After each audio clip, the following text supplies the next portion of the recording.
Fergo, just want to test. Okay, I think we'll be good. All right, everyone, so my name is Tangredi, and I'm going to be talking to you primarily about giftedness today, even though I will also be tying in STEAM, which is Science, Technology, Engineering, and Math. I am a grade 8 teacher from London, Ontario, and I proudly teach at Stony Brook, which is in Masonville. I have a dream. These are powerful words that were passed down from Martin Luther King. I also have a dream that relates to changes in a new vision that's heading in education. My dream is a little different, though. My dream is to focus on the who and not the what. Somewhere along the way, we started seeing all these words like inquiry and rubrics and balanced literacy, and we forgot why and who these things are actually put in place for in order to make them better. My dream is to treat every single student like they are gifted, because this really weird thing happens when you do this. They start believing they're gifted. It becomes a self-fulfilling prophecy for these kids. How? This year I did the most powerful thing I've ever done in my classroom. I sat down with every single student, I filmed them and asked them to bring one person with them, and I told them something special about them. I told them why they are gifted and how. I wanted to show them, not tell them. And the work that got handed in afterwards from some of the most reluctant students ever has been a game changer for me. I would recommend it to anybody in education to show them the value and how much you appreciate them. Why would I do this? This year I recently became a father for the first time, and I always think, I treat every class like, what would I do if my son were in the classroom? And what would I want his teacher to do? And that was just to make him feel special above all else. The tests don't matter. What if we evaluated Steve Jobs' giftedness in terms of the ability to paint a picture?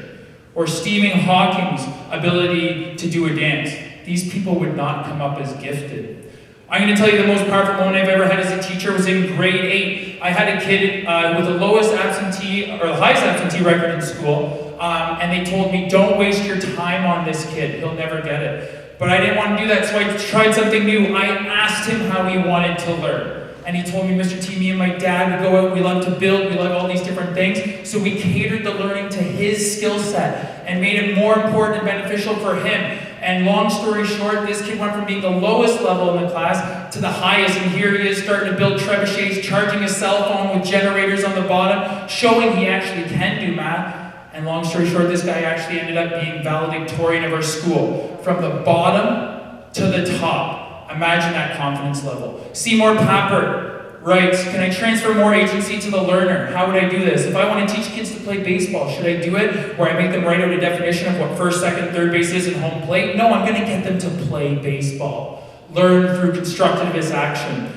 The best story I can ever tell you is what made me want to be a teacher. I was in a grade 10 class. A student beside me was so disconnected with his learning. He just sat there, told his supply teacher one day, listen, don't give me the sheet, I'll never do it, I'm a failure, just ask everyone. And he grabbed his shirt and looked at it and said, never let anyone ever tell you that. Tears dripping down his face, I couldn't understand it. He just couldn't get over the fact that this kid was just giving up already. It was such a passionate moment for me just to say that this is what I want to do, and it reminded me that giftedness is a mindset, not an aptitude.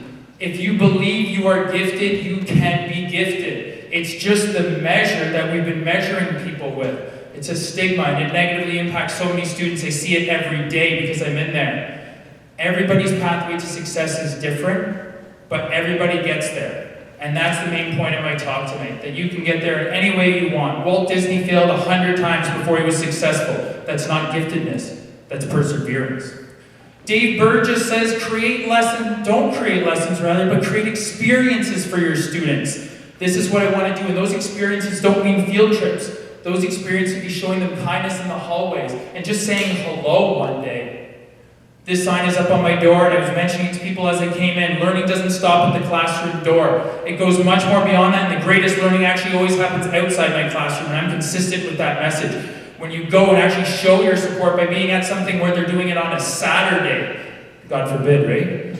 Making embraces diversity, and it's connecting communities, and so many of you are even here, and we're just spreading that message, and we're empowering everybody else by being here today, and we are creating these divergent thinkers. So please remember, you don't need to be gifted to feel gifted. So try to make students feel that way. Thanks for listening.